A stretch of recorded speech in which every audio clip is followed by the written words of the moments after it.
Hey you guys, I'm here today to do a video, and the theme of this video was an idea I got from someone that reached out to me. And this person reached out to me with a few questions, and basically she wanted to know, how do you be a witch? And forgive me if my grammar isn't what it should be, but that's exactly what she asked me. She said, how do you be a witch? And there's so many ways I could have answered this question. So what I did is I answered her question with a question. I asked her, why did she want to be a witch? What made her feel that she was a witch? And it took her a few minutes to come up with an answer, but she finally did. She said she had no answer and that she just felt drawn to take this path in life. And I really couldn't tell her that she answered it wrong, because there is no right or wrong answers when you're talking about spirituality or witchcraft or anything along those lines. Because in my opinion, I think that those types of beliefs and those types of ways of life are, they come from within us. It's not something that you can be taught. It's not something that you can watch another person do and become. Don't get me wrong, there's tons and tons of information out there via the internet, books, movies, and just because the information is out there doesn't make the information correct. So, always be careful of the tidbits that you're picking up, and be careful of anything that you're taking in and that you're considering using and allowing it to become part of your craft, because it may not always be something that is actually so. But on the other hand, as I've said so many times before, there's no right way and there's no wrong way whenever you practice the craft. So I thought, after I finished cleansing, that we would have a discussion regarding the matter of, how do you become a witch? How do you practice witchcraft? And like I said, there's no right or wrong answer to this, but I just wanted to sit down and dig a little deeper with this theme and share some of my thoughts and some of my opinions with you guys. And hopefully, if you have something to add, you can leave it in the comment section. You can shoot me an email. You can contact me via Messenger. I'm out there on the World Wide Web, so you can find me. And hopefully by now you're a member of one of my witchy face groups, and you can contact me through there. But if all else fails, please drop me a comment, and I would love to chat with you on this discussion. I'm gonna set our incense right here in this little jar of, it's just a very small amount, but sometimes that's all you need, is just a small amount. It's just some fresh herbs that I picked and allowed to dry, and I just thought they were a nice touch, being that spring is well on its way. And for me, they're more of the springtime vibe of herbs, and I just wanted to include them. And before we begin, I want to light this candle and set an intention, as I usually do, and I invite you to set an intention as well, or join me in setting my intention. And I've got a little bit of intention oil that I've made, and I use it for so many things. I use it to anoint my stones. I use it to anoint my hands before I do energy work or Reiki. I anoint my wands. I put it in my candles when I set intentions. You know, just like I said, there's no right way, there's no wrong way to practice your craft. And that's what I really want to dive into. So, I'm going to add a few drops. If I can get it going. There we go. I said a few, maybe a few too many. I bet you've heard that line before, I'm sure. I know I have when I was young. Okay.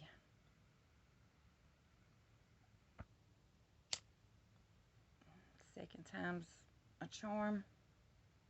Oh, yeah. Okay. I simply want to set an intention that this video will resonate with someone out there, if only with one person.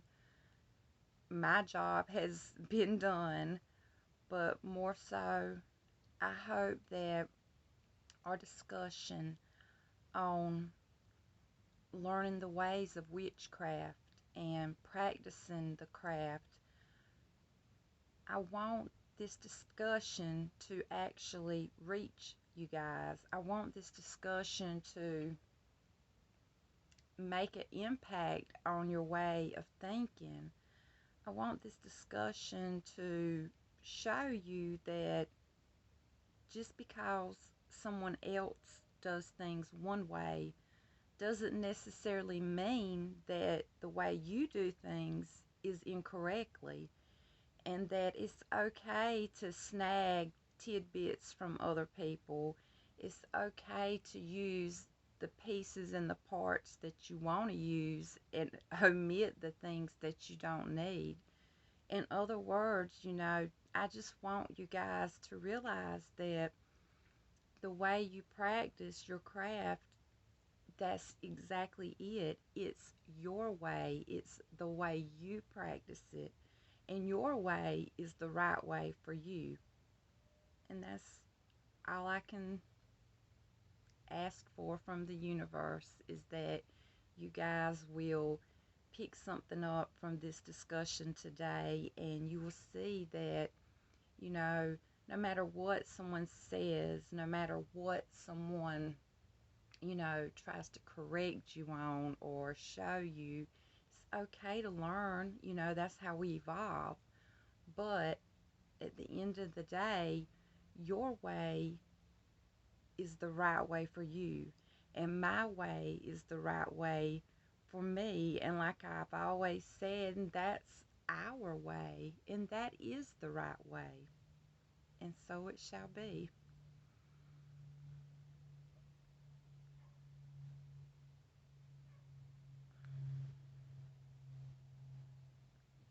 I'm gonna sit our candle over here, and of course I've got a few stones.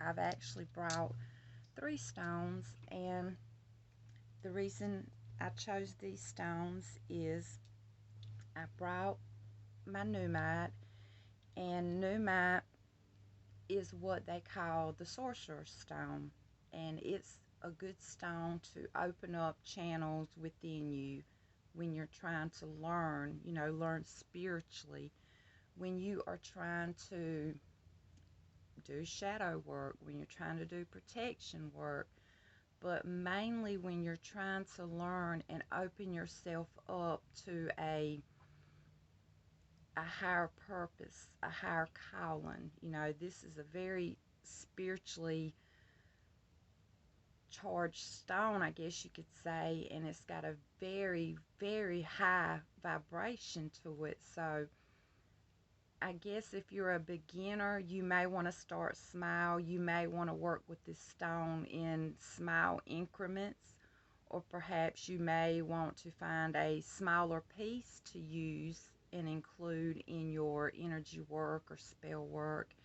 And like I have to keep pointing out, you know, we're all different. So this stone may affect me differently than it affects you, and vice versa. But I just have to let you know that it's a very, very high vibrational stone. So just keep that in mind whenever you want to include it in your works. But I thought it was a good one to bring out today for our discussion. And I also brought out this piece of lapis, and it's another spiritually charged stone. I always refer to it as my goddess stone because when I work with lapis, I can feel a closer connection with the goddess. I can just feel a strong feminine energy, surround me and attach to me. And like I said, everyone is different. You may pick up this stone and you may get a completely different vibe from it, and that's all right. But for the most part, it's a good stone when you're trying to seek your inner truth, when you're trying to do works of creativity. And I thought that in itself was just, that was really good to assist us today, because where I'm going with our theme is along the lines of creativity, meaning that when you do spell work, when you follow your path and you know, work in your craft, it's okay to be creative. It's okay to do things that you've never heard or seen someone else do before. If you feel the need to do a certain thing, go for it, because if you have that feeling, if you have that, little nudge, and it's pushing you in a certain direction, or it's giving you a idea to try to do your spell work this way or to use this ingredient, there's a reason behind it. And just because it's not written in a book, just because you've never been taught this particular spell this way or seen it work this way, that does not mean, the ideas that are flowing within you are wrong, because they're not. And I just wish that, witches could get back to that, that mindset. We're so concerned about Facebook, and don't get me wrong, I understand being what you would call a digital witch, because a lot of the times I choose to be a digital witch due to work and life. And sometimes, we just can't get out there in nature, and we just can't get out there and, go out for a walk through the woods and connect. And we just can't come home and sit down and do actual spell work, because sometimes life just gets in the way of our plans. And, for us, being witches, and especially if you're a practicing witch like myself, sometimes, your regular life and your spiritual life kind of, you know, is hard to navigate between the two, to make time, I guess is what I'm trying to say. And to, you would think just a few minutes a day is all you need.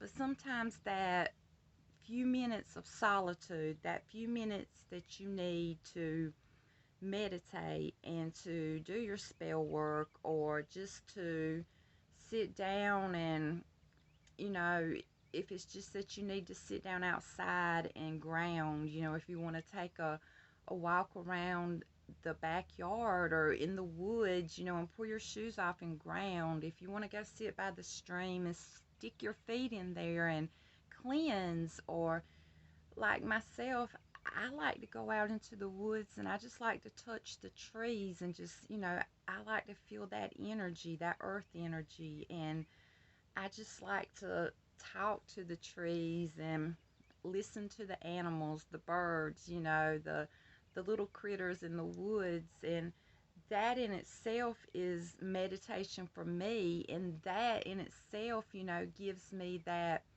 connection with nature. And when I connect with nature, therefore I connect with the goddess, because I guess maybe I have a bit of Wicca in my beliefs as well. But I connect with nature, and for me, the goddess is nature, the goddess is the elements, the goddess is everything and anything. That's just my views, my beliefs. And I guess, that's one of the benefits of being a eclectic witch, is that you don't have to be bound by one set belief, or one certain set of rules, I guess you could say, because you can follow your heart.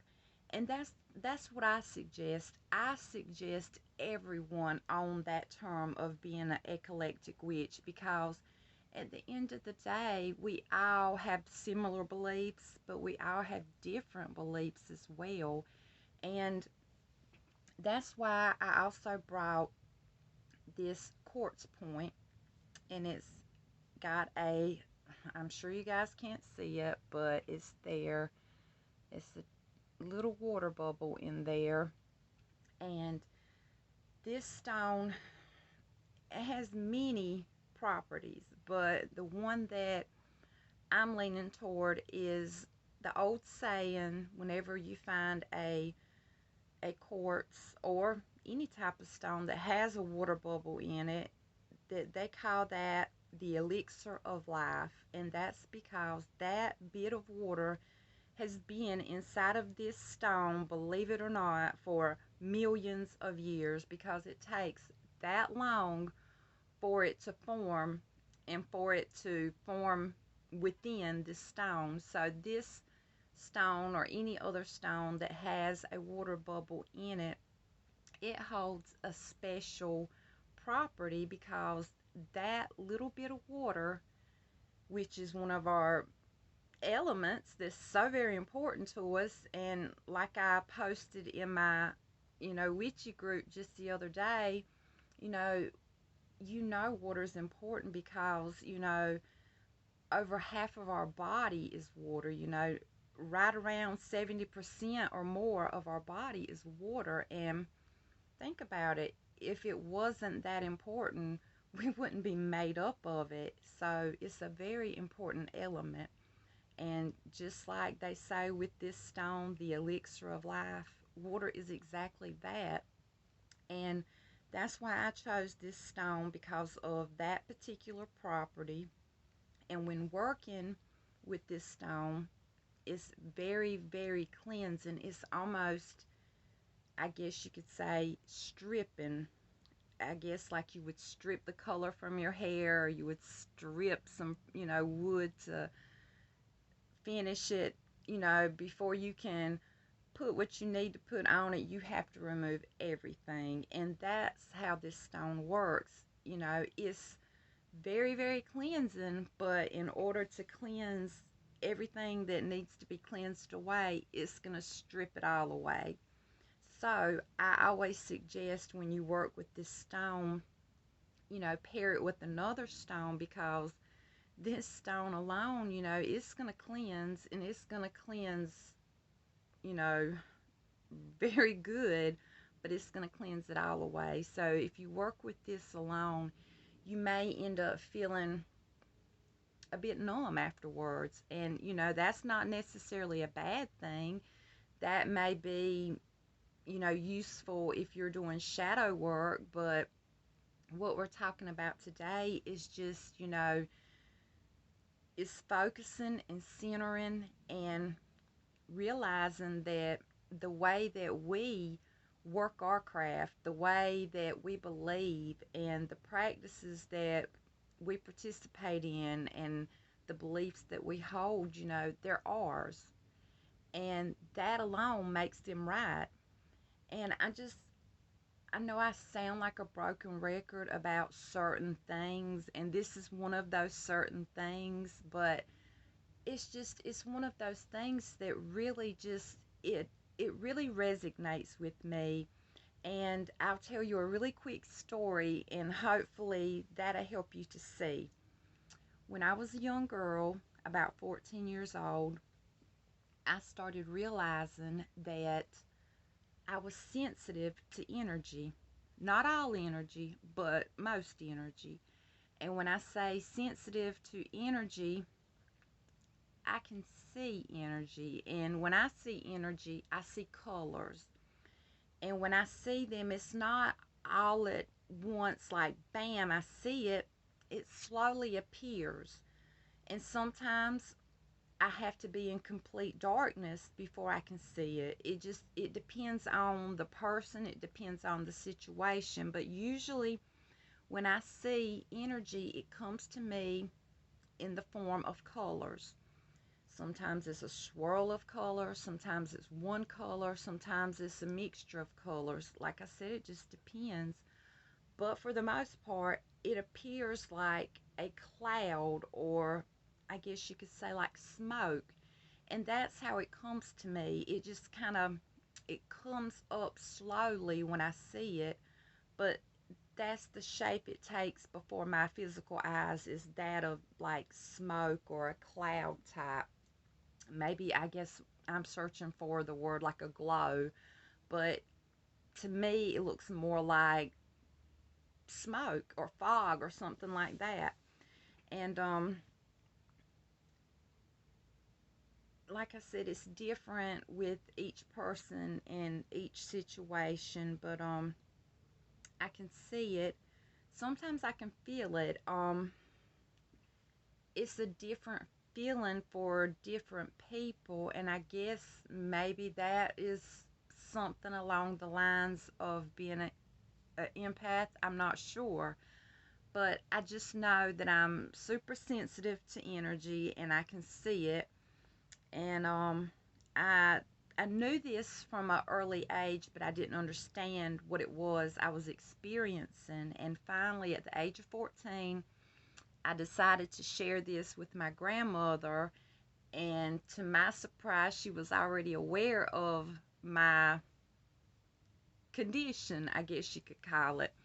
And she sat me down and she explained to me what energy was and what a person's aura is. She explains to me what energy work was, what grounding was, cleansing was. She give me like a short lesson on Reiki, and that's when she began to teach me Reiki on a regular basis. She started teaching me how to do crystal healing and things of that nature. And then as I got older, I took actual classes to get official diplomas and certificates in that. And I got my certifications, my attunements, and everything like that. But for the life of me, I know the way it's supposed to be worked by books, and I know the way that I was taught to do it, physically do it, and my spiritual way of doing it. I know what I was taught, but it never fails when I go to do a energy session, energy healing. I don't think about the way the books taught me. When I go to do it, I just know what I feel, and that's how I flow, that's how I move. However I feel, that's the the motions I take. And I guess what I'm trying to say is, when I'm doing my energy work, if I feel that I need to push the energy, I'll just push it. If I feel like there's something and it's appearing to me as a clogged up mess, I'll pluck it. And we may be trying to achieve, you know, some type of healing of a whole different topic, And that's not what I do. I just, I follow my heart, and a lot of people will say, I know you took this class, I know you are certified, you know, why don't you do it like you're supposed to do it? Why do you do it this way sometimes and this way sometimes? What are you doing? You're not doing Reiki, you're not doing energy healing, but my answer to you is yes, I am. I'm doing it the way I feel I need to do it. I'm following my heart and I'm doing it the way that I know I'm supposed to do it. And no two people do anything just alike. It doesn't matter if you're making a bologna sandwich or if you're doing spell work. You're going to make that sandwich the way you make it, and I'm going to make it the way I make it. And the same with spell work, the same with Reiki, the same with witchcraft. So when this young lady asked me, how do you know that you're supposed to be a witch? Or how do you be a witch? That's my answer to you is, how do you feel like you should be a witch? What do you think you should do to be a witch? And I know you can't answer a question with a question, but your answer is your answer, if that makes any sense. And I guess I said all of that to say, no matter if it's, embracing a gift that you have, if it's doing a spell, if it's learning the ins and the outs of witchcraft, if it's trying to decide what path or what type of witchcraft you are following, if you are trying to decide, what deity you want to connect with and you want to work with, or even who you want to serve, you know, there's just no way for me to explain to you or you to explain to me. We can search for knowledge, we can learn what herb is good for this, what color corresponds with this, what stone has properties for this, we can learn all of those things, but as far as the way we go about carrying out, working our spell, the magic that we, work, all of that comes from within. All of that is in our heart. And my heart is different than your heart, and your heart is different than my heart. So, no two people are going to practice the same way. No two people are going to follow the exact same path. So, my advice, my answer to you, the young lady that asked the question, is, how do you be a witch? You just be a witch. That's as simple as I can put it. You just be a witch. Follow your heart. Do what you are drawn to do. You will know when you feel the need to do something a certain way, and when you do it that certain way, you will know. And as always, I hope I said something that resonates with someone out there. Please like and subscribe. And remember, guys, if you believe, you will receive. Much love. Bye.